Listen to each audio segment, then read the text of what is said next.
What's growing on, gardeners? Did you plant a tree in your yard months ago that has barely grown and you're wondering, is it still alive or did it die? Well, on today's 2-Minute Garden Tip, I'm going to show you a simple test to find out. 9 months ago, I planted about half a dozen new fruit trees in my rear property, and by now, most of them have budded out and they've put on new growth and they look fantastic. But this Maru Asian persimmon has not really done anything since I planted it. I planted it in ground, it put on a couple of leaves, and then the leaves fell off and the tree hasn't grown at all. So that begs the question, is this tree still alive? Well, there is a simple way to find out. This right here is the rootstock that the tree has been grafted on. So it's very important that we test the tree above this rootstock. Here is where the Scion variety, or the named variety, was grafted onto the rootstock. So we want to work our way up to the trunk of the grafted named variety. And what we want to do is we want to peel away the outer bark and expose the cambium layer,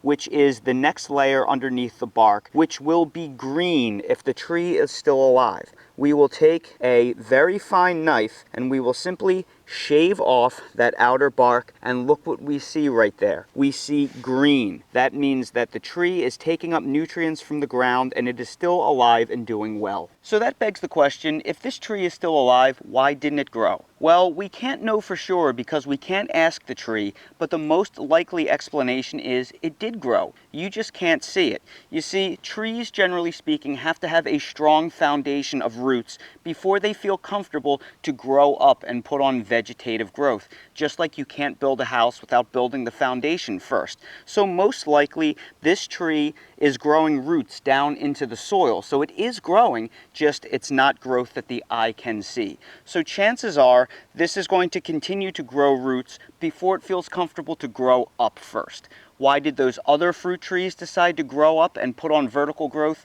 Well, they probably were just more vigorous, or they came with a larger root structure intact from the nursery, so they felt more comfortable to grow more quickly.